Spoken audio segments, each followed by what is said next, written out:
Oi, gente, tudo bem? Sou Bruno Ventura, estamos começando mais um podcast do Groselha.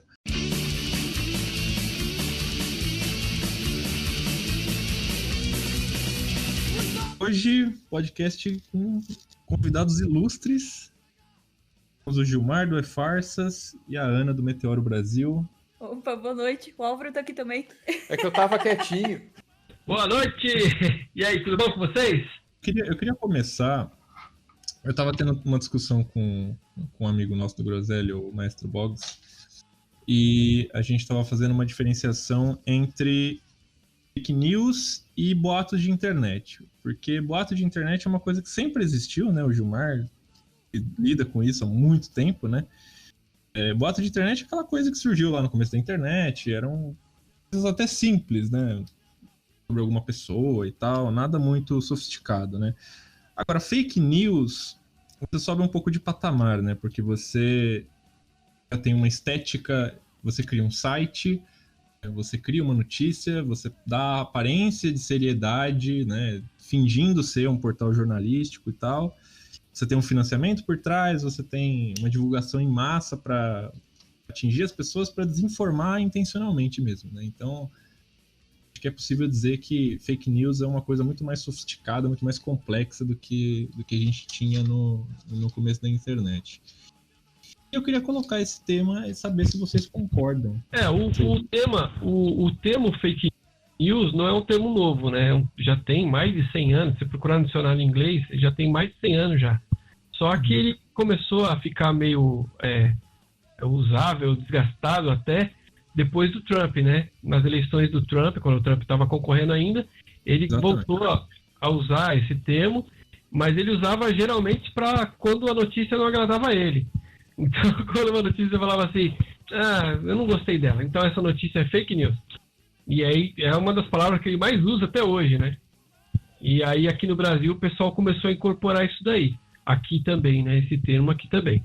Mas é mais ou menos isso que você desenhou aí.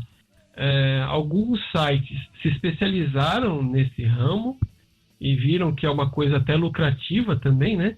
Não só uma questão de tentar plantar uma ideia em quem está na internet, como também agora para ganhar dinheiro, né, com isso, né?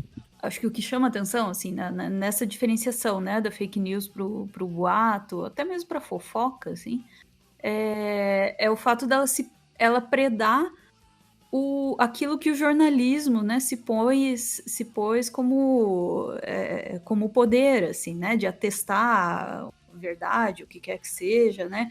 Então a fake news, ela preda essa reputação, né? Ela precisa se pôr como notícia, e como notícia ela se espalha, né? É diferente às vezes, né, do boato, que todo mundo sabe que é da boca pequena, assim, né?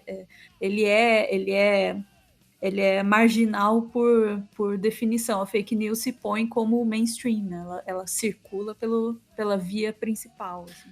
Acho que o que a Ana está apontando é que uma peculiaridade da mentira nesse tempo histórico, reformatada para esse termo que a gente coloca aí, fake news, é a instrumentalização dos formatos jornalísticos, né, que estão atrelados a alguma credibilidade. Então o cara não por acaso faz lá um site que lembra o jornal O Globo, lembra o site da Folha de São Paulo, do Estadão, mete até um nome parecido, né? Folha disso, Folha daquilo, Estado disso, Estado daquilo, tal. E começa a propagar um monte de fake news, né? Quando essas notícias falsas interagem entre si, elas eventualmente começam a formar teorias conspiratórias, assim. E a pessoa que vai entrando nesse buraco de coelho, né? Ela se vê apartada, desligada, afastada da realidade, eventualmente, assim, né? Isso é um perigo enorme, porque leva à radicalização e tudo isso que a gente está vendo aí, né? Então, esse buraco civilizatório em que a gente se meteu, ele não poderia ser cavado tão fundo sem a retroescavadeira da mentira. quer ver? Eu acho que a gente pode até dar um exemplo que aconteceu logo quando eu vou dar até nomes aqui, quando o Jean Willis saiu do país, né? Ele falou, não aguento mais, vou embora, vou deixar o meu cargo aqui e vou sair do país. Aí começaram a espalhar, inclusive quem espalhou foi até a Joyce Helson, que estava no meio dessa boataria. Essa é uma aí. profissional, da mentira. Então, pois é. Opa. E aí o que ela falou? Ela falou assim, nossa, que curioso, ele tá indo embora do país e agora ele tá deixando ele tá indo embora do país porque justamente a Polícia Federal tá indo atrás dele porque ele tem envolvimento, ou pode ter envolvimento com a facada do Adélio lá no presidente, e o cara que ficou no lugar dele foi o suplente dele agora, que ficou no lugar dele é o marido do Green, né, do Intercept, né? E depois, quando apareceu aquela história do Lava Jato, do Vaza Jato, né? Aí eles começaram a espalhar o seguinte, olha só, o Green é casado com um cara que ficou no lugar do Jean Willis numa troca de papéis ali meio suspeita. Por quê? O Jean Willis estava fugindo do país com medo de ser pego pela Polícia Federal. Então, assim, foi uma escalada de notícias falsas, uma em cima da outra, quando que, na verdade, ficou provado, né, que o Adélio trabalhou sozinho e não teve nenhum mandante do crime, né? Exato. Aí nasce uma outra modalidade, uma outra escala do problema, né? Que é justamente a articulação das notícias falsas para formar uma teoria conspiratória, né? Aí é a evolução, existe, é o segundo estágio do Pokémon aí. Existem estudos muito bem embasados, né, sobre teoria conspiratória, e tem uma divisão de um teórico chamado Michael Barkun, né, em 3 tipos. Então você tem a teoria conspiratória de evento, você tem a teoria conspiratória sistemática num segundo nível, e você tem, por último, a super teoria conspiratória, né? A teoria conspiratória de evento, ela versa sobre um acontecimento específico. A facada do Bolsonaro, quem deu foi o Jean Willis, quem sabe com a ajuda da Ana Lesnovsky. Entendeu? Que isso? Isso é uma teoria conspiratória de evento. Quando você soma várias teorias conspiratórias de evento, o que você tem é uma teoria conspiratória sistemática, né? Por exemplo, a facada do Bolsonaro foi ordem lá do Jean Willis, do PSOL, porque a esquerda tá trabalhando no subterrâneo e domina o Brasil, né? No último estágio, essas teorias sistemáticas elas vão se juntar para formar uma super teoria conspiratória. Então você tem aqui no Brasil essa esquerda subterrânea, você tem a China invadindo as universidades com o marxismo cultural, você tem... Me ajuda lá, Ana, porque, nossa, são tantas. Você tem o Obama, que é um agente da KGB, coisa do Olavão, né? Junta tudo isso aí, você tem uma super teoria conspiratória. Então keniano, como né? isso que a gente Da KGB keniano. E as teorias, essas teorias mais amplas, né, elas acabam se interligando, porque aí você tem o Obama é agente da China, porque também tem alguma coisa dos Illuminati pro meio, e aí recicla coisas até antigas, assim. Sim, então, junta tudo, né? Forma um... Eu achei legal, eu achei curioso um pronunciamento do Trump há poucos dias sobre o Obamagate, né? Quando estava tudo tranquilo, ele voltou com essa história do Obamagate, e aí ele falou, Obamagate é o quê? O Obamagate é o quê? O Obamagate. Pronto, essa foi a explicação dele. É exatamente isso que eu ia perguntar, porque eu vi o pessoal gado do Bolsonaro comentando no Twitter e tal, Obamagate, mas eu não vi nada, nenhuma explicação. Mas o que é isso daí? Só gritos de Obamagate. Obamagate. Eu também não sei, pra te falar a verdade. Acho que tem a ver com aquela implantação que o Obama estava colocando lá do Obamacare, né? Tem a ver, não tem? Com aquela Eu não sei, eu acho que eu tô criando uma nova teoria de que o Obamagate tem a ver com o Obamacare, que foi um sistema de saúde gratuito que ele estava tentando implementar lá nos Estados Unidos. Acho que tem, não sei também, mas eu tirei isso da minha cabeça. Enquanto isso, eu fui procurar dar aquela olhada no Google rápida, assim, para tirar essa tema. Aqui tá dizendo que é a ideia de que Obama usou o aparato estatal para prejudicar o Donald Trump algumas semanas antes da eleição. Mas o mais legal é que, ao procurar o termo Obamagate, a primeira recomendação é um vídeo da Ana Paula do vôlei falando sobre o Obamagate no YouTube. É uma fonte bem confiável. Uhum. Não, mas só para acrescentar a explanação ótima, colegas aí, mas eu acho que tem um grande porém quando a gente traz para o Brasil essa discussão, porque a questão é que essa definição de fake news, no meu entender, é um processo ainda em construção. E é o que mais me preocupa, porque eu não sei se vocês estão acompanhando, se acompanharam, a CPMI das fake news é uma das coisas mais bizarras que eu já vi na minha vida, assim, no sentido dos legisladores completamente despreparados em relação ao assunto. Eles misturam boato, sabe, com discordância. Por exemplo, se um cara fala uma coisa que eu discordo, ele taxa como fake news. Então, a gente estava conversando assim em privado, eu, o Bruno, o Burros aqui, justamente essa questão, porque eu fico imaginando se a partir dessa CPMI das fake news, se a partir das conclusões que forem tiradas, né, desse inquérito, imagina a gente formar uma lei baseada, entendeu? Nesse consenso. Eu fui chamado lá em novembro do ano passado, lá na CPMI das fake news, eu, o Boatos, o Aos Fatos e várias agências de checagens mais recentes, né? A gente foi lá fomos convidados como especialistas, né? E a gente viu que eles estavam completamente perdidos, eles não entendiam como é que funcionava um Apoia-se, eles não entendiam como é que funcionava o superchat do YouTube, eles não entendiam nada dessas coisas, né? E a gente pôde mostrar um pouquinho como é que a gente faz para mostrar para descobrir que uma notícia é verdadeira ou falsa e tal. E aí aconteceu um pequeno probleminha que a gente conseguiu resolver esses dias, que foi o seguinte: o jornal Gazeta do Povo entrou em contato com a gente, primeiro comigo, perguntando por que a gente tinha colocado eles numa lista de sites de fake news. Falei, a gente nunca fez isso, a gente não faz lista de sites de fake news, porque a gente nunca condena o site que fez que divulgou a notícia falsa. A gente procura desmentir a notícia, né, e não queimar o site por completo, né, que disseminou aquilo.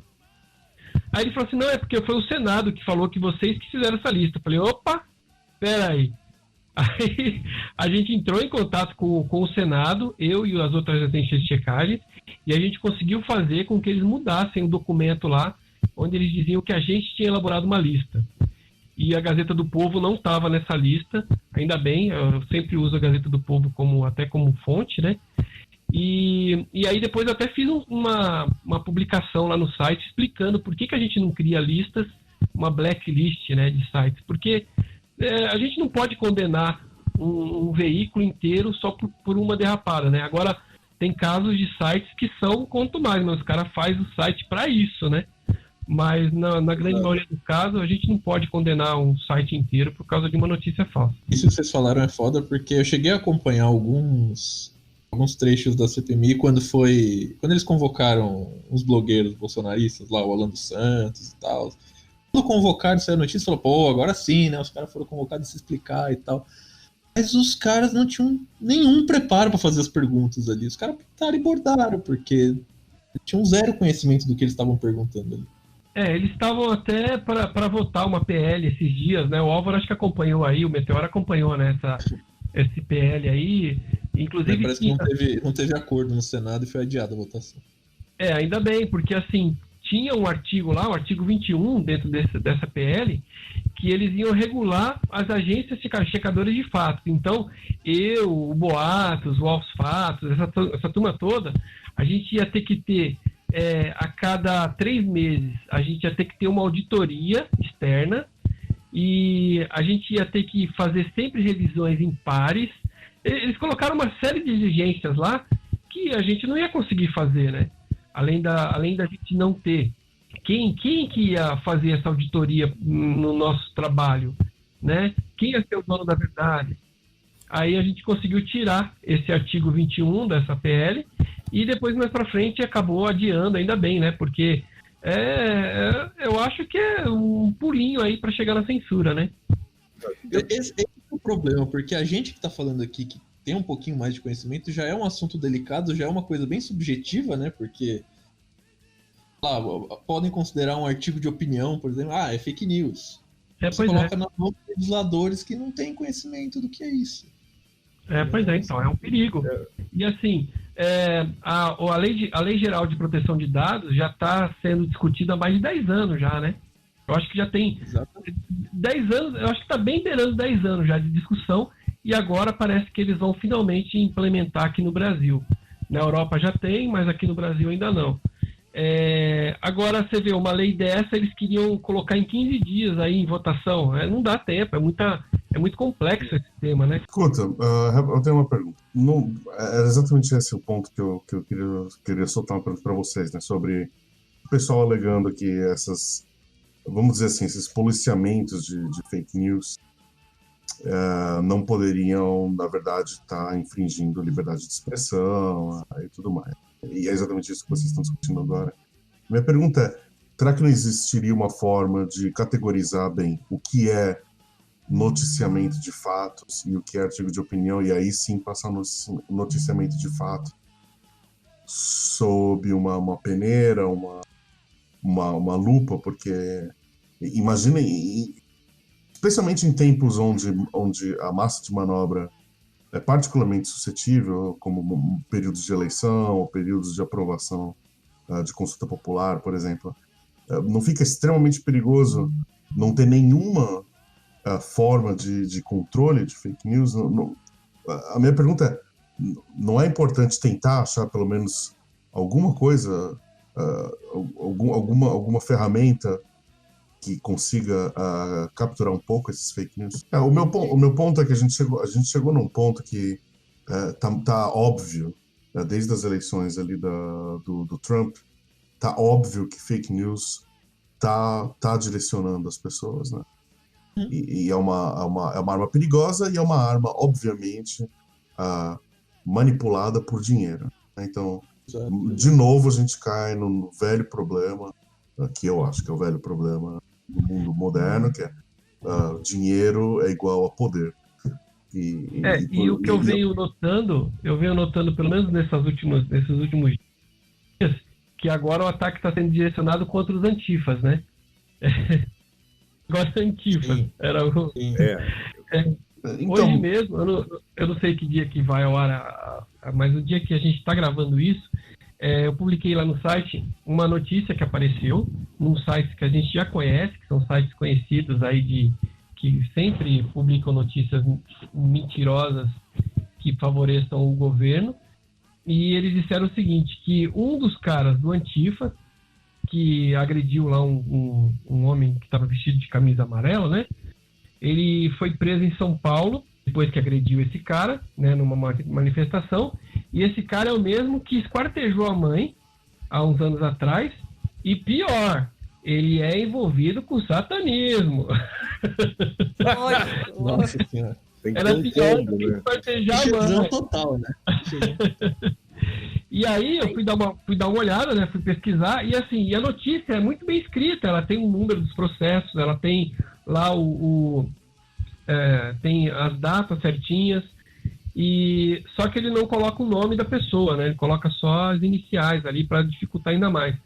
E aí eu fui pesquisar, os processos existem mesmo, só que o primeiro processo, que seria um roubo que ele tinha feito, o sujeito se chama Victor, e no próximo, que seria o que ele teria esquartejado a mãe, é Vitor, sem o C, né? São duas pessoas diferentes.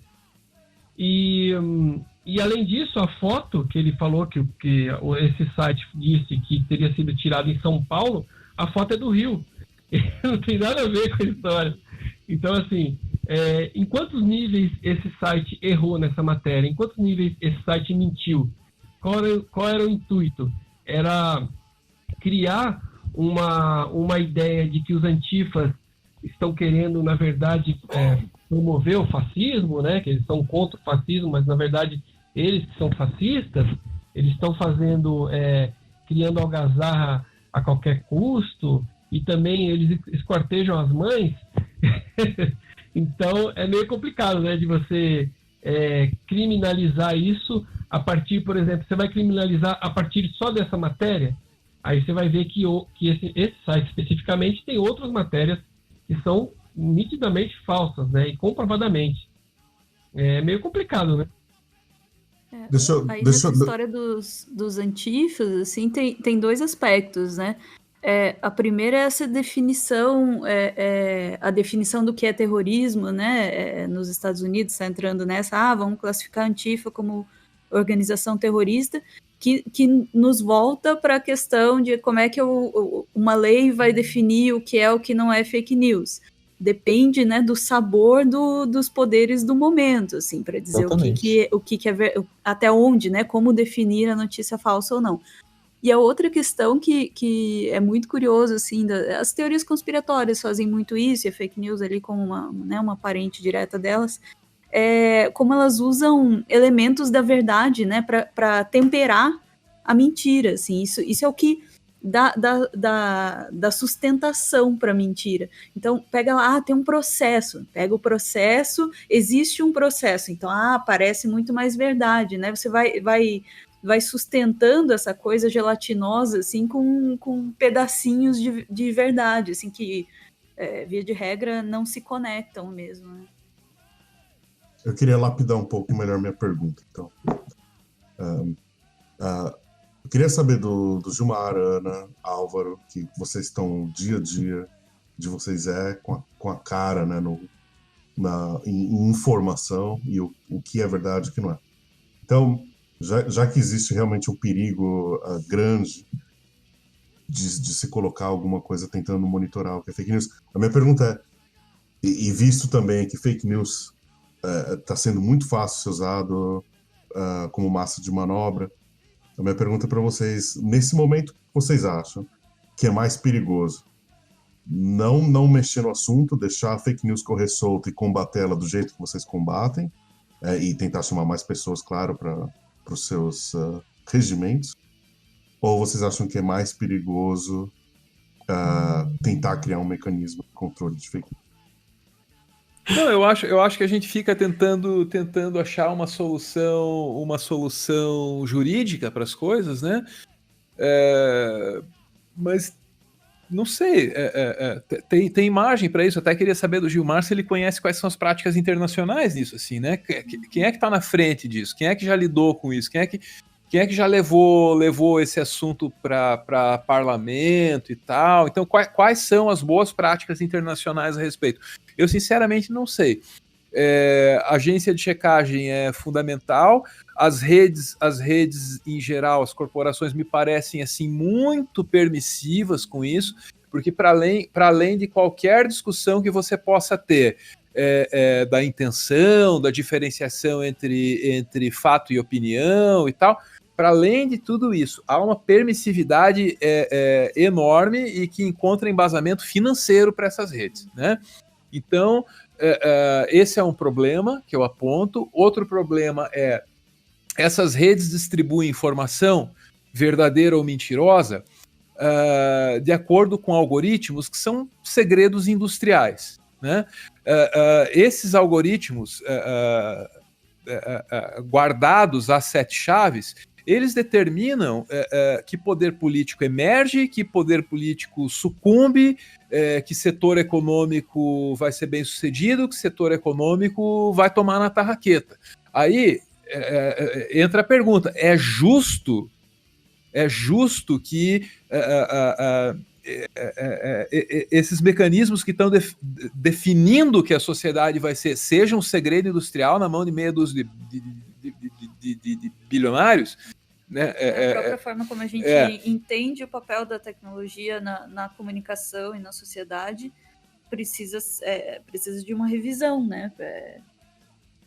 Aqui a gente não coloca resposta final para essas perguntas. A gente não tem.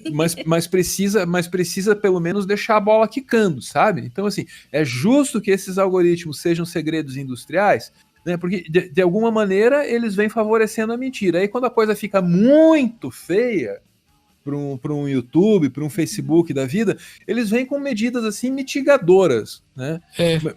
Mas que não solucionam o problema de fato, sabe? Vocês querem ver que interessante? Há pouco tempo o Facebook fez uma parceria com checadores que que fizessem parte do selo IFCN, né? Que é o International Fact Check Network. O eFarsas não faz parte ainda, mas no mundo todo tem vários, né? Inclusive a Cristina Tadaglia, que é a brasileira, que ela é presidente lá e ela tá lá nos Estados Unidos comandando isso. A gente sempre conversa e tal. Enfim, o eFarsas não faz parte ainda do IFCN. E aí, um dia desse, a gente publicou uma notícia lá no eFarsas, uma checagem, dizendo, teve uma vez que caiu uma ponte lá no Rio de Janeiro e demorou um tempão para ela ser refeita, né?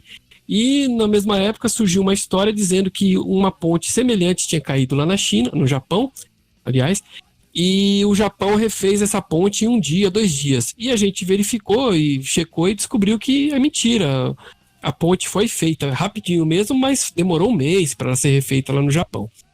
E aí, quando eu fui publicar essa notícia lá no Facebook para ajudar a divulgar, né, mais o nosso trabalho, o Facebook colocou uma tarja em cima dizendo, essa notícia é falsa e ela foi verificada por um checador de fatos independente da Indonésia.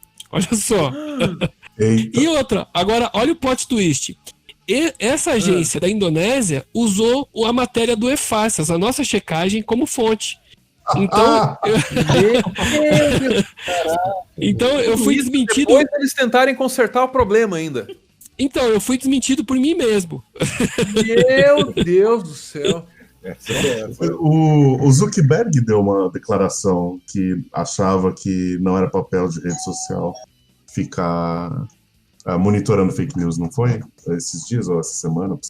Então, mas por exemplo... disso sensacionais. Tinha assim... redes sociais não devem checar os fatos, diz molestador de crianças Zuckerberg, de 30 e tantos anos. Que a gente tá num dilema muito grande, porque eu acho que nem deve ter uma experiência internacional sobre isso, porque é uma coisa completamente nova, porque a gente tem basicamente a internet toda na mão de poucos grupos, né? O Google, o Facebook, o Twitter, eles monopolizam, né, as redes sociais. Eles são super permissivos e existem grupos com muito dinheiro por trás financiando fake news em massa, financiando robô. Beleza, o Google, o Facebook e o Twitter não agem. Então, os legisladores devem agir. Só que aí a gente está debatendo justamente isso, né? A série de problemas e questões éticas subjetivas. É um emaranhado muito difícil de resolver, né? Em geral, os legisladores estão praticamente anos-luz, né? Atrás das coisas, assim, essas discussões, né, na CPI das fake news, e enfim, mesmo o interrogatório do Zuckerberg, né, acho que foi no Senado americano, lembra muito, assim, parece um desvio, mas lembra muito aquelas sessões no Senado americano sobre violência nos videogames, lá nos anos 90, sempre que a tecnologia chega no legislativo, ela pega o legislativo, assim, completamente desatualizado, né? O que a Ana está falando aí lá nos anos 90, teve um rolo que era, os videogames começaram a ter melhor capacidade gráfica, e essa capacidade gráfica estava sendo usada para representar sangue, violência e tal.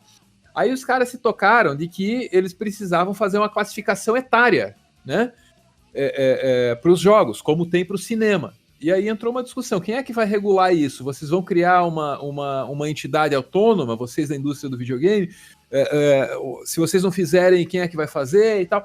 E tem gravações, né, do parlamento americano, e é ridículo. Os caras não sabem o que é videogame em 1994, assim. E hoje é a mesma coisa. Os caras chegam lá para perguntar pro Zuckerberg, e a pergunta é como você lucra? Né? E ele fala assim, senador, nós veiculamos anúncios. E aí a vida dele fica fácil, né? Cara, basicamente, quem vai regular as fake news na internet é uns tiozinho que manda gif de bom dia no grupo da família no WhatsApp.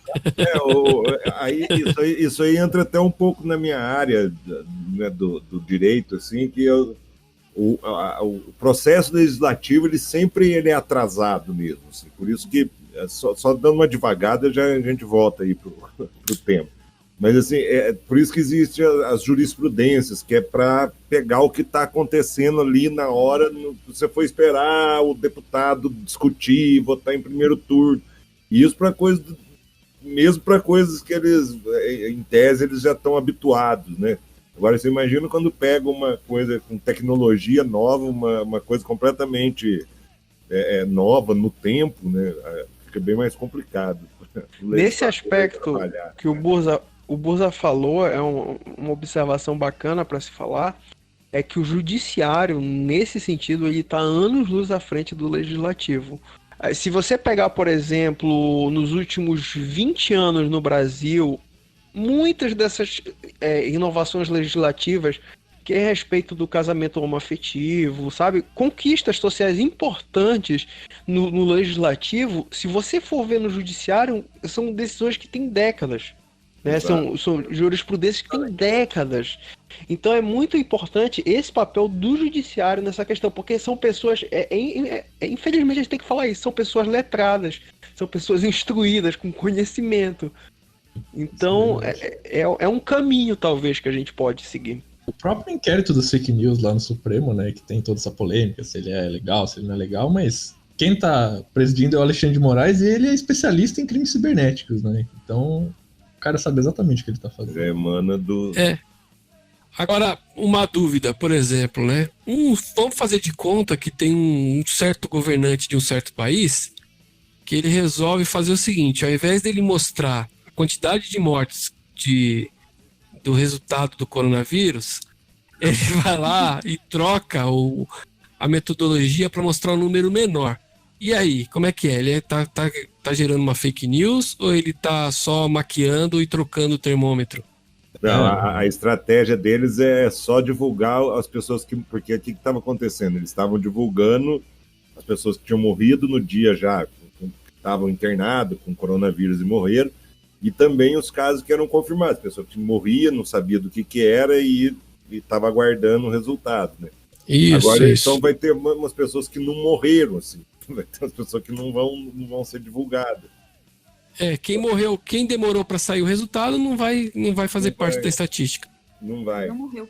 Numa dessas, se tivesse implantado esse mesmo sistema desde o princípio, a minha cidade ia ter 0 mortos. Porque tem um só que morreu lá no começo. Quem é primo do porteiro e o pneu estourou na cara e colocaram como Covid, não entra na estatística. Não entra mais. Os primos poderiam ter sido poupados.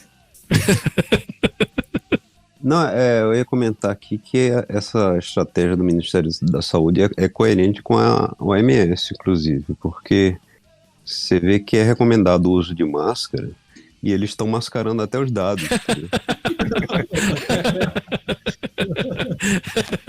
Tá certo. Estão colocando os dados em isolamento social. É boa. Mas uma pergunta que eu ia falar aí para a Ana, para o Álvaro, para o Gilmar, que é o seguinte: existe o outro polo, né? A fake news ela é criada por um emissor e tem ali o receptor, a pessoa que vai. E até um pouco antes de começar a gravação aqui, eu estava contando de um amigo meu que foi um dos primeiros a ter internet, lá nos primórdios, quando quase ninguém tinha internet. Internet era coisa de rico e coisa de quem efetivamente precisava dela para trabalhar. E ele, moleque e tal, ele tinha internet. E foi o primeiro que veio falar daqueles hoax, daqueles boatos de gangue que roubava rim, gatinho criado dentro de garrafa, aquelas coisas Ah, bons antigas. tempos, hein? Ah, que bons tempos. E esse cara até hoje ele acredita, só que hoje ele é bolsominion porque acredita em mamadeira de piroca, acredita nessas coisas. Então, assim, como que tem um outro lado? Porque a impressão que eu tenho é que algumas pessoas são propensas a acreditar, assim, por mais absurda que seja a fake news. A hora que estava tendo aquela discussão do Yuri, né, a pergunta que o Yuri fez para vocês, como que vai diferenciar, né, uma coisa da outra. Quando tem fake news que seja de cara, você já fica em dúvida, sabe? Assim, sei lá, se alguém chegar e falar assim, o Bolsonaro... Uma que surgiu até contra o Bolsonaro, mas que surgiu recentemente quando teve lá a divulgação daquela reunião cheia de palavrão, falaram que um dado momento da reunião o Bolsonaro falou assim, qualquer coisa, esses tontos que me apoia faz o meu serviço, tipo, menosprezando os apoiadores. Na hora eu duvidei, não por algum apreço ao Bolsonaro, mas ele não é tão idiota de falar mal numa coisa que está sendo gravada, que está cheio de gente lá em volta, falar mal dos apoiadores dele, do povo, né? Do povo que ia lá na porta do... Tem coisa que é difícil de acreditar. Agora tem outras que nem tanto, que daí eu preciso recorrer lá e no E-Farsas e nas agências de checagem. Mas eu acho que tem gente, a minha visão é isso. Tem algumas pessoas, estendi demais aqui, mas tem algumas pessoas que parece que elas gostam de acreditar nessas coisas. Elas têm uma propensão, assim, quase que não sei se é genético, se é uma construção social que faz a pessoa ser assim, mas tem pessoa que tem a propensão, e como lidar com isso, né? Então, eu tive uma grata surpresa esses dias que eu conversei com a minha mãe e ela agora tá falando mal do Bolsonaro. Que bom, né? Porque eu achei que eu era adotado. Ela falou assim, o Bolsonaro é tão ruim que nem o Covid pegou ele, né? Eu falei, é verdade, nem o vírus quis pegar ele. Porque, voltando lá à história, tem muita gente que quer fazer parte, quer pertencer a algum grupo, né? Eu acredito que, por exemplo, essas pessoas que acreditam na Terra plana, elas encontraram um grupo que fala a mesma língua dele, que pensa igual a ele. Então eu acho que esse sujeito achou um lugar onde ele pode ser ele, né? Ele está pertencendo a um grupo. Eu acho que isso acontece também em outras situações, né? Eu acho que deve ser mais ou menos isso. Eu ia dizer algo mais comprido, mas acho que o que falta, assim, é estudar comunicação e a outra é fazer terapia, assim. Porque, realmente, assim, a gente... Eu falo muito isso eu dou aula para alunos de arte que vão ser professores de arte, né? E a boa parte do tempo, assim, a gente reconhece que né, mídias sociais, enfim, esse tipo de coisa tá em volta da gente, tá, a gente tem contato com isso o tempo inteiro, mas quando chega na escola, por exemplo, tá fora, não entra em discussão, entendeu? Às vezes não pode entrar o celular, não pode entrar o computador, e se ignora isso, né?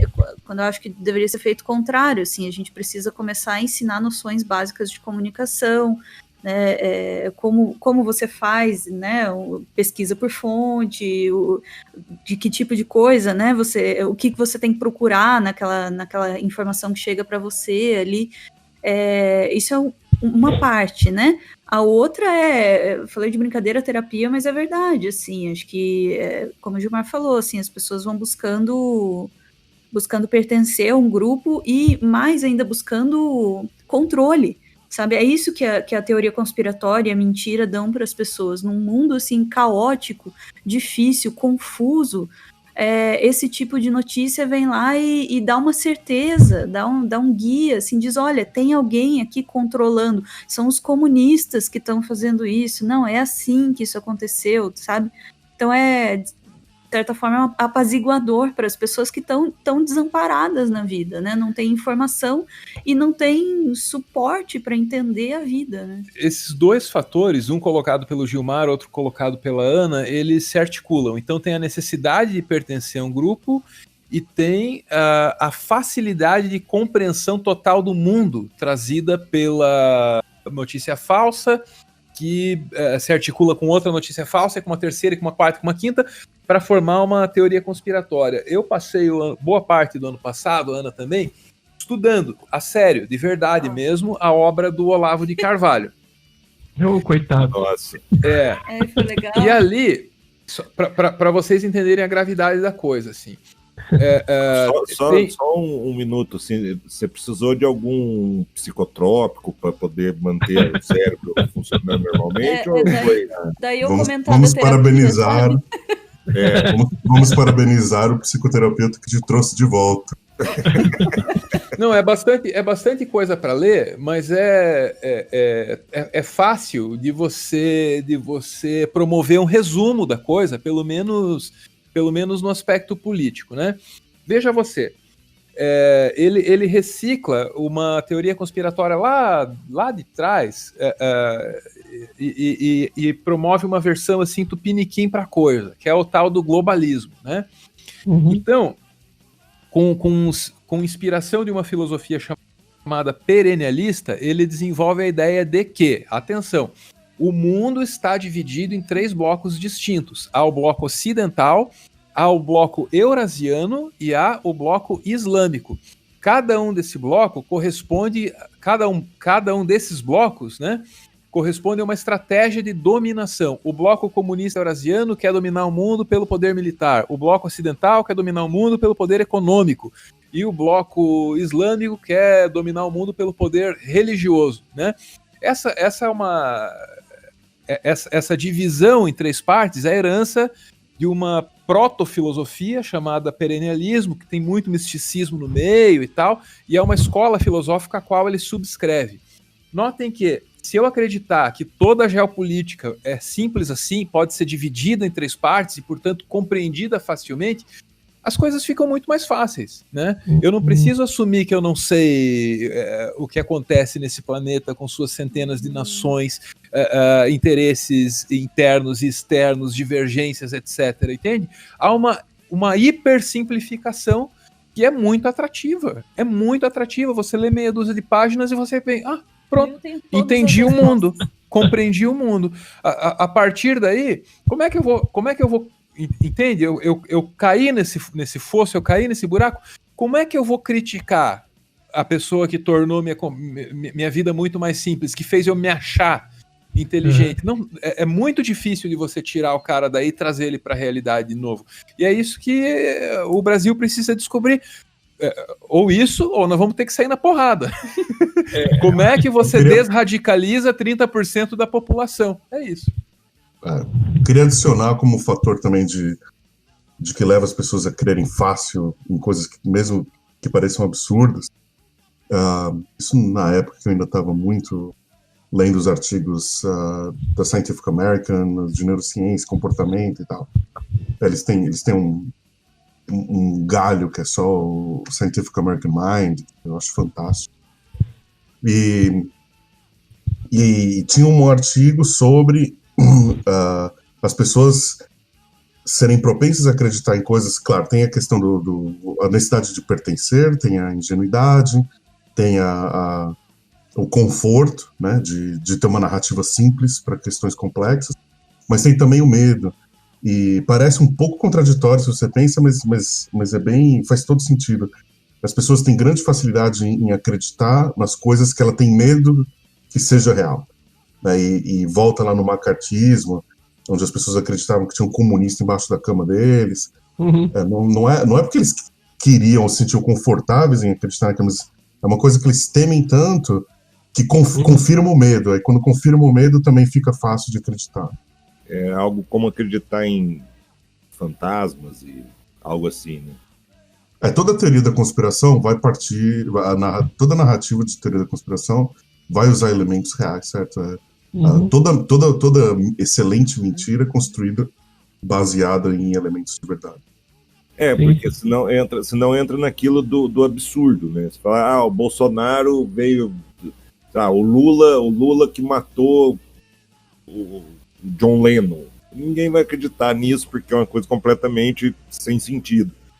Mas se você cria alguma coisa meio que já mais com alguns pontos da realidade. Aliás, se não me engano, Gilmar, uma das características que até do manual que você tinha de detectar, na época se falava hoax ainda, né? Mas serve para fake news, era isso, que tinha às vezes algum elemento de verdade para dar uma credibilidade, né? Para dar uma coisa, mas no fundo era mentira, né? É uma das características, né, da fake news. Eu fiz até uma série de artigos, né, se chamava, não era nem fake news ainda na época, era outro nome, era hoax, né?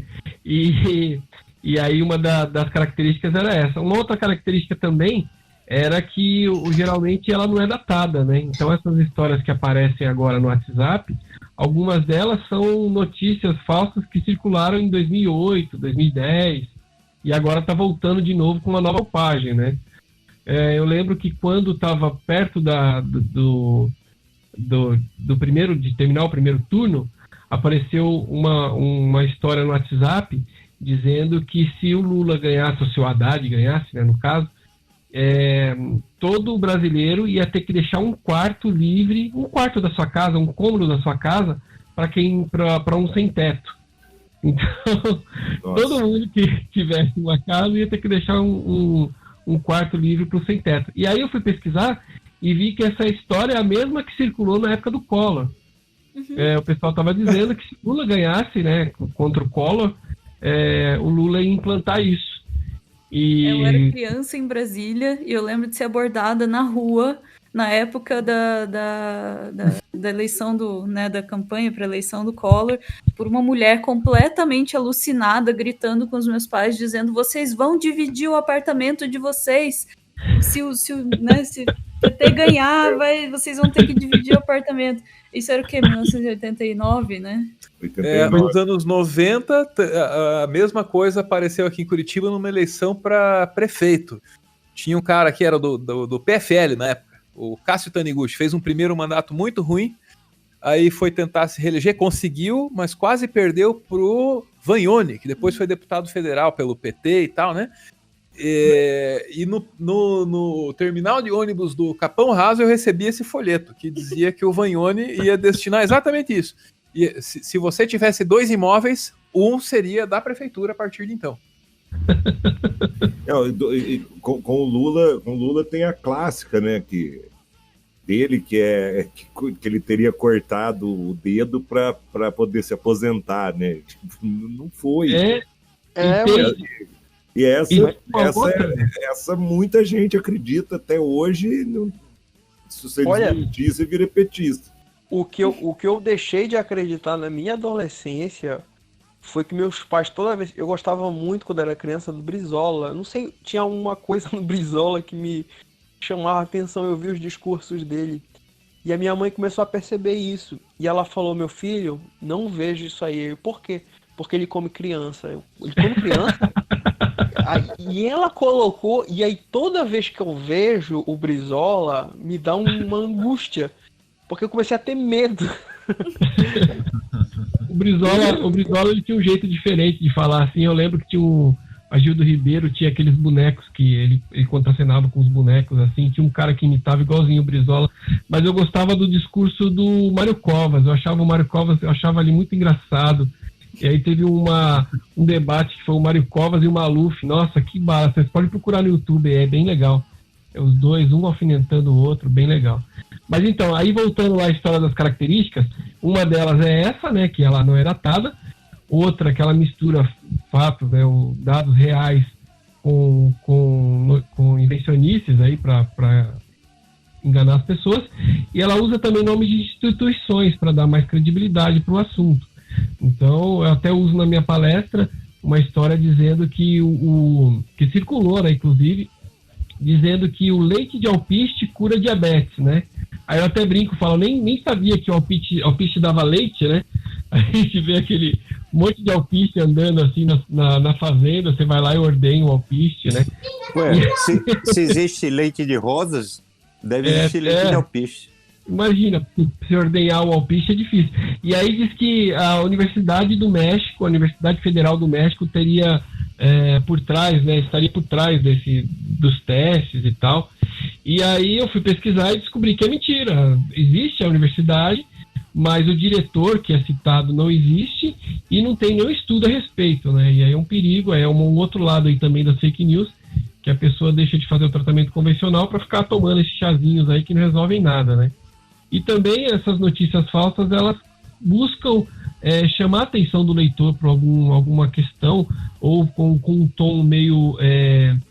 aquele tom conspiratório e aquele tom alarmista. Então, olha, gente, só a gente aqui no nosso grupo do WhatsApp que sabe disso, hein? Mas vamos compartilhar antes que tire do ar. Então, essas características prendem muito o leitor, ele acaba, a chance dele compartilhar isso são grandes, enormes. Né, de novo, o sentimento de pertencimento, né? Tem uma frase que os olavistas repetem muito, né? O segredo é da natureza mesma do poder e tal.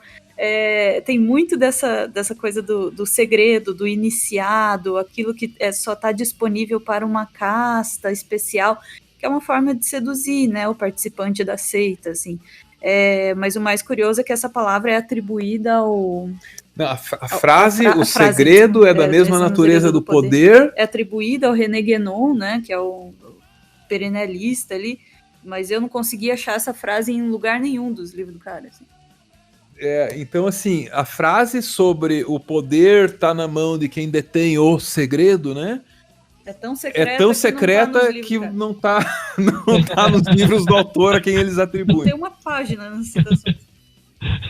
E o modus operandi deles é jogar informações completamente contraditórias entre si, para se uma das duas coisas acontecer, falar, tá vendo? Tem razão. Boa parte das citações são questionáveis, no mínimo, entende?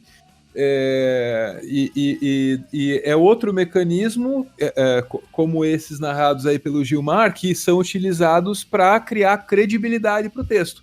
Então, citar uma instituição dá credibilidade para o texto. Colocar o número do processo, ainda que não tenha nada a ver com o personagem principal da notícia, ajuda a dar credibilidade para o texto. Precisando de informações, data, endereço, dá credibilidade para o texto. A mesma coisa, citação de autor, que se você for procurar, você não encontra. Ou quando encontra, ela diz o contrário daquilo, né, que estava sendo evocado no contexto ali, que chamou a citação, assim. Isso é bem comum. A Clarice Lispector mesmo, acho que ela escreveu sempre, né? Ela nunca parou de escrever, porque tem tanta citação em nome dela, né? E ultimamente... O segredo da natureza do poder é dela. E ultimamente foi a frase do Churchill que o Bananinha falou aqui. Pode crer. Agora é o Churchill que tá batendo recorde. Agora, eu queria fazer uma pergunta para vocês que trabalham com essas coletas de informação e tudo. Vocês acham que tem um peso diferente, por exemplo... Porque, por exemplo, a gente percebe que no processo político atual, os principais veículos dessas fake news são esses influenciadores, assim, por exemplo, aquele Bernardo Kister, que eu acho um dos maiores desinformantes que existe.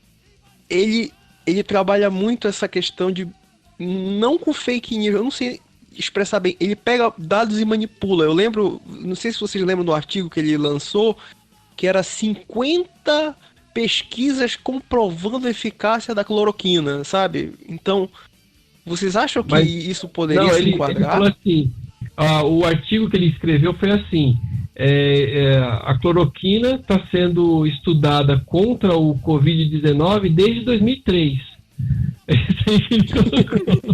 Sim. A cloroquina de volta pro futuro, cara. Eu queria fazer uma pergunta, porque vocês falaram de fake news na política, tal, desde o Collor, o Lula e tal, e a gente pode notar um avanço ao longo dos anos desse tipo de coisa, né? As fake news foram ficando mais sofisticadas, tinham blogs de chapa branca, né, que defendiam os governos do PT, falavam mal da oposição e tal. Essa coisa foi se sofisticando cada vez mais, porque isso começa na cidadezinha do interior, né? Então, o cara começa a se destacar mais na cidade dele, o Burns pode falar mais sobre isso. Aí alguém vai lá, faz um dossiê do cara e começa a entregar pra galera, né? Isso é uma versão aqui, explicada por mil que acontece Agora, nas eleições mais recentes, não, porque agora tem internet para isso tudo, mas antigamente aqui, eu sou do interior de Minas, minha cidade é uma cidade de 30 mil habitantes.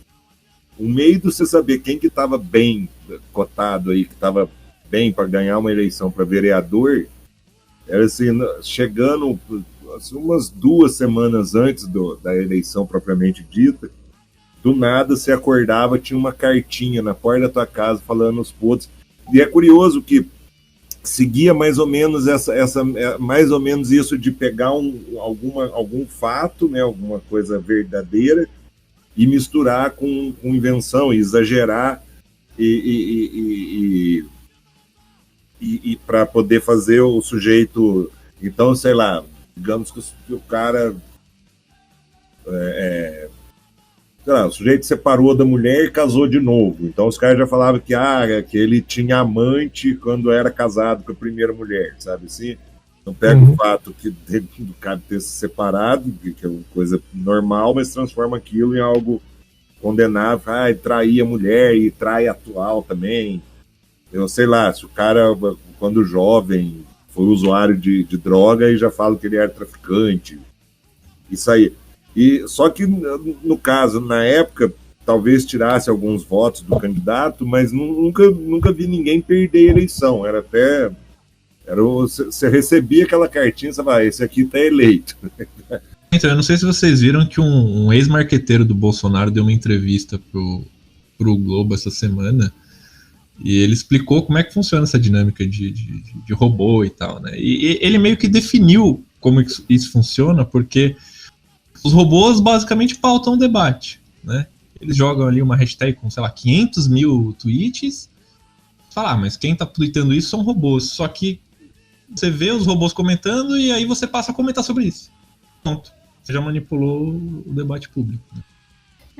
Antigamente, a política se resolvia na comunicação, né, com uma reunião de escritório, assim, né? O político ia lá no chefe da rádio, né, da emissora e tal, conversava e criava um consenso, assim, né, em torno de si, assim. E hoje a comunicação é uma ferramenta na mão da política, né, é o contrário, assim, e o político, né, através da mentira, aprendeu a hackear a comunicação para aloprar os sentidos de todo mundo, aloprar o sentido de realidade de todo mundo. Então, cria-se o sentido contrário, assim, hoje quem tem mais polêmica é quem aparece mais, é quem se destaca mais. E para ter polêmica é isso, é explorar o algoritmo, né, que privilegia aquilo que é mais debatido e tal. Então, quanto pior, melhor, assim, nesse contexto. Inclusive, eu quero aproveitar esse gancho aí para só colocar aqui uma informação uma perspectiva diferente, né, de olhar isso aí, porque eu sou engenheiro de computação. E lá no final da década de 90, assim, eu li um livro chamado Virus of the Mind, de Richard Broyle. E ele falava sobre a memética. Isso aí bem antes do Facebook, do WhatsApp e de tudo, né? Então, ele contava, né, que estava sendo muito estudado, existem engenheiros dedicados a isso, de como você criar uma ideia que funcione como uma espécie de vírus de computador. Ela vai infectar uma mente, e essa mente vai sentir... essa ideia vai usar a energia da pessoa para se reproduzir para outras pessoas, entendeu? Então, é a ciência da memética, e ele dá vários exemplos. Ele diz assim, uma das coisas que esse conjunto de ideias deve ter bem centralizado nela é que a pessoa deve se sentir impelida a passar adiante, né? Então, agir como se fosse um vírus de computador, só que é um vírus da mente, por isso Virus of the Mind. Não, essa informação aí do que o Spínola trouxe aí é bem interessante. E aí demonstra que existe também pelo menos deve ter passado a existir de um tempo, toda uma organização por trás disso. Agora eu tenho quase certeza que não é mais uma coisa orgânica. Eu acho que agora tem uma equipe, eu não tenho como provar isso, mas eu tenho quase certeza de que tem uma equipe liderada por umas 10 pessoas no máximo que estão pautando a grande maioria de grupos de WhatsApp. Eu disponibilizei um número de WhatsApp lá no site, né, para as pessoas poderem ficar mandando sugestão de pauta, essas coisas lá para o site. E eu fui colocado, né, me colocaram em vários grupos. Então eu participo de vários grupos. Patriota Brasileiro, Direita não sei da onde, contra o comunismo, sabe? São vários grupos, vários. E eu não consigo monitorar todos, né? Mas eu dou uma olhadinha em cada um de vez em quando para eu ver até o que estão se falando, para eu usar como material para eu direcionar as minhas pesquisas lá no site. E eu tenho notado, já de um ano, 2 anos para cá, de que tem uma pauta. Cada dia eles falam quem é que a gente vai prejudicar hoje? Ou o que a gente vai atacar hoje, né? E cada dia tem uma pauta, com certeza. Sim, com certeza. E inclusive, a gente percebe pelo desfacelamento do governo hoje, Bolsonaro, basicamente foi né, aquela ala dura do governo ditando nas redes sociais quem eram as pessoas para, né, se tornarem alvos. Assim, foi um ataque assim que tu vês que tem uma inteligência. Quando teve um tempo atrás que eu, por acaso, resolvi interagir com alguns desses grupos, né? E eles estavam falando notícias, né, sobre a Joyce Haussmann lá, e elogiando e tal, quando ela ainda era líder do governo lá na Câmara, né? Na Câmara, né? E aí eu falei, não, gente, mas isso que ela falou tá errado, por isso e isso. Aí, quem é você? A gente vai te expulsar, seu comunista, sai daqui, tal. E quase me expulsaram dos grupos, né? E depois, no dia que ela rompeu com o governo, no mesmo dia, esses mesmos grupos começaram a publicar um monte de coisa sobre ela, entendeu? E aí eu fui cobrar, falei, engraçado, porque até ontem, por exemplo, a gente não podia falar mal dela aqui, agora tá liberado, quem é que liberou? Aí ele falou, pra que você quer saber? Você é da polícia? O que é? Você sai fora? Então, assim, em muitos desses grupos não tem interação, grupo de broadcast mesmo, eles mandam as notícias diárias, né? Eu tô colocando notícias entre aspas aqui, mas não tem interação. Se você fizer alguma pergunta dentro desses grupos, ninguém vai te responder. E tem uns grupos com uns poucos gatos pingados lá dentro que acabam te respondendo. Mas a grande maioria é grupo apenas de envio de mensagens mesmo, de envio de notícias. E curioso que o único lugar que foi ter inteligência no governo Bolsonaro é na hora de fazer fake news, né? É porque a inteligência é externa. É importado isso aí. E paga. Porque na verdade dizem que o processo da eleição americana foi mais ou menos assim também, né? Eu não sei. Dizem que foi um processo muito parecido, né, na eleição do Trump. Vários, o Brexit. O Brexit também, né? Que foi... eu tinha lido que um grupo grande lá nos Estados Unidos estava fazendo fake news para os dois lados. Inclusive eles estavam na Hungria, não sei, eles estavam fora dos Estados Unidos. E eles começaram a perceber que notícias envolvendo o Trump, fake news envolvendo o Trump, dava muito mais clique. Então eles pararam de falar da Hillary e começaram a fazer mais fake news, inclusive, né, contra a Hillary, mas sempre envolvendo ali o Trump no meio, porque era o que dava mais clique. Isso é lógica do algoritmo, né? O que ele privilegia acaba se tornando a pauta e né, faz parte do imaginário das pessoas e reflete na realidade. Sim, verdade. Isso é uma coisa meio distópica se a gente imaginar, sabe? Porque nós somos reféns de um cálculo matemático. É louco imaginar isso.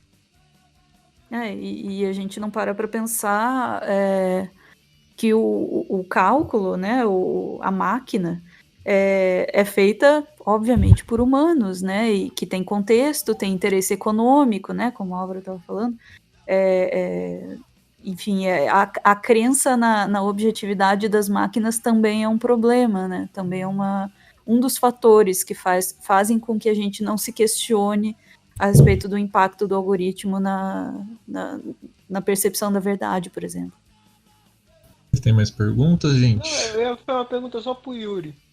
Como é que é aí no Canadá, cara? É dramática a situação, por exemplo? Ou é uma coisa que tu vês que é particularmente aqui no Brasil que tá assim, se assolando? Não, o Canadá tá bem fora desse. Claro que respinga, né, o nosso vizinho aqui, Estados Unidos, mas a mídia canadense é inacreditável, é indescritível a diferença da mídia canadense para a mídia americana, né? Então tem, dependendo do bairro que você está aqui em Montreal, você consegue pegar um canal ou outro dos Estados Unidos, aqui do Maine ou de Vermont, que a gente está bem perto.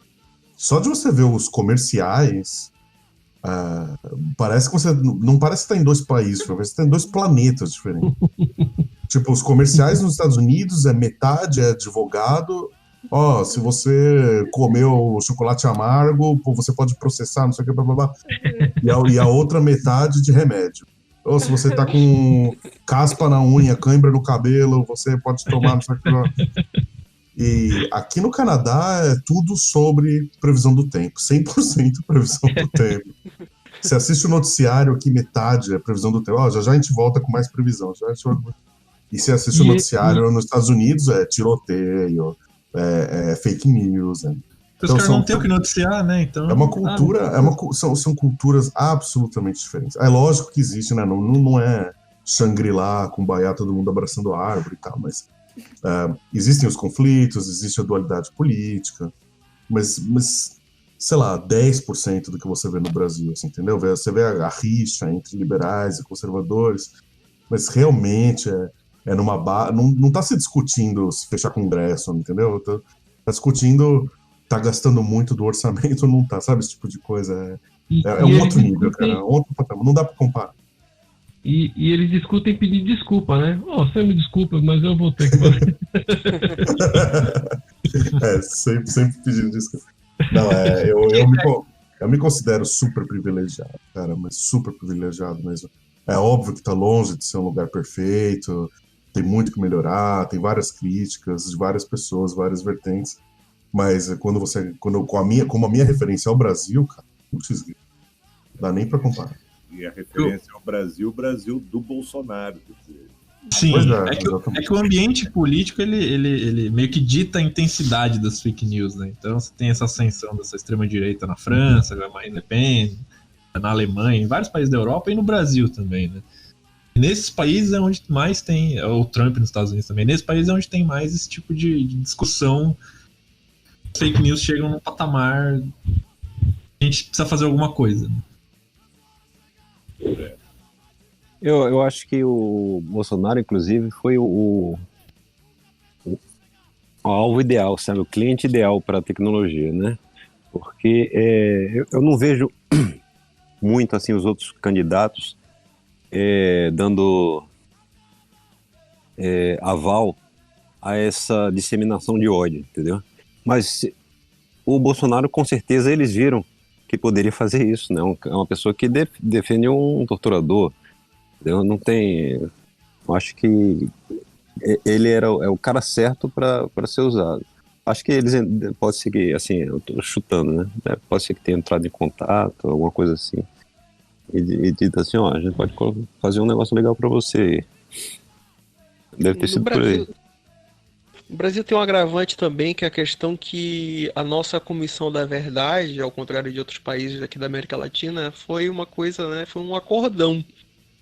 Né? Então a realidade, ela pela história, ela é uma coisa muito. Por exemplo, se tu falares com um senhor assim, um senhor bolsonarista doente, ele não vai falar do golpe de 64, ele vai falar da contra-revolução, né? Então tem essa realidade conflitante na nossa história. E aí juntou com esse negócio das fake news e virou a Torre de Babel, né? Porque é engraçado que começo do YouTube lá, quando o pessoal começou a fazer vídeo e tal, 2011 e tal, a maioria dos canais era sobre divulgação científica, né? O Yuri fazia vídeo na época, o Pirula, muita gente fazia. E todo mundo achou, pô, né? A gente entrou numa nova era de informação, agora as pessoas vão se informar, vão ter acesso a conhecimento científico e etc e tal. E parece que a gente tá regredindo, né? Porque agora a gente tá debatendo terra plana. Piorou. Eu pensei também, a gente vai se livrar dos grandes empresas de mídia. Eu sempre vi aquelas 7 famílias que controlavam a mídia. Não, agora a gente é livre, a internet é livre, vai ser bem legal agora. Tá certo. A gente tá pedindo socorro pra esses gigantes. Agora a gente fala, dono do Twitter, pelo amor de Deus, acaba com isso. Quando surgiu a internet, falaram que o mundo ia se tornar uma aldeia global, daí remete lá ao que eu falei da minha cidade do interior, das cartinhas de fake news, virou uma aldeia, né? Só que a fake news vem a cartinha vem pela internet. Tá parecendo quando eu saí do Orkut, eu tava no Orkut na época e falei assim, eu tava casado na época, eu falei pra minha mulher assim, ó, aí eu vou sair desse Orkut e vou pro Facebook, que lá no Facebook é mais sério. Eu lembro disso. Até que um dia todo mundo que tava no Orkut fez isso. Aí acabou o Orkut. Foi o que destruiu o Orkut, foi isso, né? Porque o pessoal achou que o Facebook era uma coisa menos baixaria. Agora virou essa porra. Álvaro, vocês têm alguma coisa pra acrescentar sobre isso? Não, só agradecer a oportunidade, né? Tô gostando muito de acompanhar, hein? No momento eu tô aqui no momento deprê, assim, pensando, puxa vida. Eu também acreditei nisso. Que pariu. Eu queria ouvir uma palavra de esperança, gente. Gente, vem outra tecnologia aí que essa sim vai mudar a humanidade para melhor, que é a realidade virtual. Aguardem, aí vai solucionar tudo. Agora sim. Agora vai. Agora vai.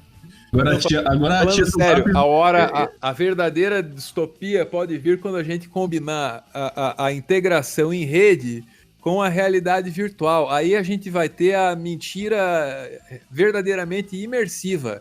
O universo ficcional do Olavo de Carvalho, ele passa a ser... pode ser contemplado, entendeu? Com visão em 360 graus, som, imagem, a coisa toda. Mas aí é bom que pode ser estudado, pelo menos, né? Aliás, a propósito disso que você falou, Álvaro, acabou de cair uma ficha aqui, porque a gente tem uma nova tecnologia aí que já está dando frutos, por enquanto a gente está dando risada, mas que é a deepfake, né? Uhum. Que ali é um negócio que realmente você pode ter problemas sérios, porque tanto de uma filmagem ser adulterada e enfim, colocar o rosto de alguém numa situação lá que a pessoa não estava, quanto de você ter um vídeo comprovando alguma coisa, sei lá, não, aqui ó, tem esse vídeo aqui provando que o Zé não tacou pedra na cabeça do Bolsonaro. O potencial nocivo disso é imenso. Exato. Nesse exato momento, as ferramentas para isso ainda são meio restritas, né? No Brasil, elas estão na mão do Bruno Sartori. Por enquanto tá tudo bem. Por enquanto tá tudo bem. O Bruno, além de um gênio, é uma boa pessoa. Mas daqui a pouco, mais gente vai poder fazer isso e daí vai ser assustador. Porque se a pessoa já acredita numa fotomontagem, né, uma foto tosca, imagina quando a pessoa vê um vídeo se mexendo, né? A pessoa vai acreditar mesmo, não vai ter jeito. Foto, João, os caras acreditam num texto cheio de emoji pro meio, de dedinho, de flor. Acreditam na mamadeira de piroca, não é? Pois é. Cara, eu acho que um dos primeiros deepfakes que eu vi era um vídeo do Obama. Teoricamente era o Obama. Tá falando. Aí depois ele falou, então, esse aqui não é o Obama, isso aqui é uma computação gráfica, essa voz foi gerada por computador. Eu falei, caralho, velho. Como assim? Um dos primeiros que ficou famoso, assim, até pela situação, foi um que pegaram um vídeo pornô e puseram o rosto da Gal Gadot. Aqui no Brasil, o primeiro que eu vi, que eu achei muito legal, foi o Bruno Sartori colocou o Bolsonaro na cara do Chapolin, né? Falando um ditado errado. Os nova-iorquines. E aí, muito bom. Aí foi aí que eu conheci o Bruno e tal. E agora tá ficando muito... as modificações que o Bruno tem feito, tá ficando muito bom. Ele consegue mudar a boca, né, da pessoa, o que ela tá falando, né? Tá ficando assustador. Tá ficando perfeito esse Ele negócio. tá aprimorando cada vez mais, assim. E uma coisa que a gente aqui do Groselha pode falar com certo orgulho, que o Bruno era membro do Groselha desde antes da fama, assim. Ah, que legal. Há muito Que bom. tempo que ele é lá do grupo nosso. Lá. E assim, da mesma forma que ele está usando, né, essas ferramentas de inteligência artificial para criar essas imagens, também pesquisadores estão criando ferramentas que vão ajudar a identificar quando um vídeo teve deepfake ou não, né? Então, os dois estão caminhando meio lado a lado, mas é claro que primeiro eles desenvolvem a tecnologia de fazer a montagem, depois eles correm para fazer a ferramenta para detectar, né? E vamos torcer para que as duas aí consigam uma combater a outra, porque eu acredito que agora nessas eleições municipais a gente não vai chegar a ter, mas nas próximas eleições presidenciais com certeza a gente vai ter muito deepfake, viu? Já vai. E aí é capaz que tenha para os dois lados. Né? Sim, e tem essa questão também que você falou, que é assim, às vezes pode aparecer um vídeo que é real, e aí o acusado, a vítima, vai falar assim, não, esse vídeo aí é uma deepfake. Entendeu? Aconteceu também... em São Paulo, né? Aconteceu em São Paulo, não? Sim, então, aquela história do governador, que ele... apareceu um vídeo dele e tal. O Bruno Sartori disse que era meio difícil de fazer uma deepfake naquelas condições, né? Mas não, tem muito movimento acontecendo ali, é muito dinâmico o vídeo. E também pelo ângulo e pela baixa resolução, ficaria difícil. A iluminação também estava fraca e tal. Mas enfim, a vítima, né, no caso, se apoiou nessa história de deepfake, né? Falou que foi feita uma montagem em cima dele e tal. E ele acabou sendo eleito, né? Era ele que estava fazendo a montagem. Na verdade, estava tentando, né? Mas ele conseguiu, não.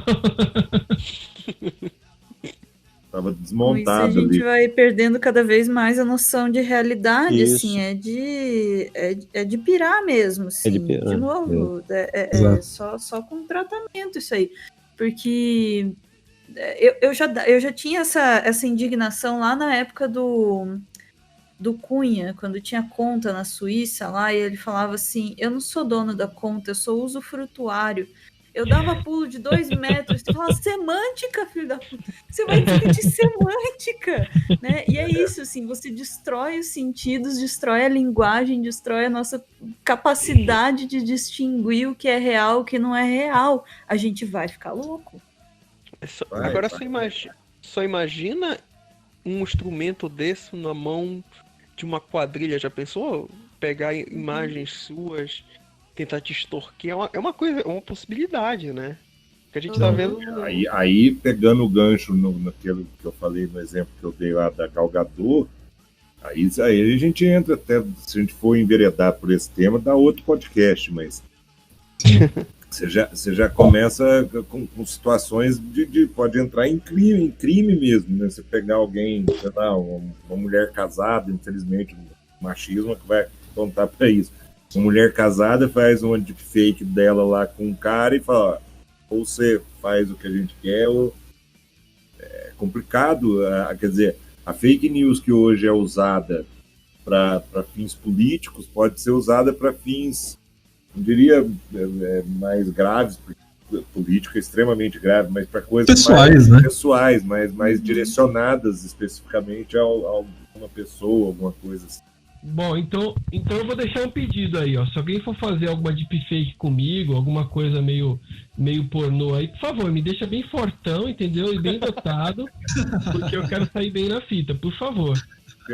Tenta achar o filme, aquele famoso filme, que não sei nem se é aí, ó, Gilmar, já posso dar uma para você pesquisar. Tem um boato das antigas que fala que o Stallone estreou num filme pornô, né? O Sylvester Stallone. Eu ouvi falar disso aí, tanto é que até no filme eles chamam ele de garanhão italiano, né? Alguma coisa assim. Né? Mas eu não sei se é verdade isso aí não, hein? Tem que pesquisar, hein? Eu acho meio estranho ser verdade, principalmente a parte do garanhão italiano, porque depois no Rock Balboa era o apelido do Rock Balboa. Tipo, o cara ia pegar o apelido dele de quando era ator pornô pra usar num filme sério. Garanhão italiano parece nome de nickname do chat do UOL, não parece? Garanhão italiano 45. Tá na internet, obviamente é verdade. Com certeza. O Stallone é pré-internet até, assim. Era na época do auge dele, do Rambo e tudo, a galera falava isso. Isso era pelo correio, assim, nisso. Vamos encerrar, gente? Não, peraí. Ainda tem umas perguntas pra fazer pro Gilmar. Opa. Manda. É o seguinte. O homem pisou na lua?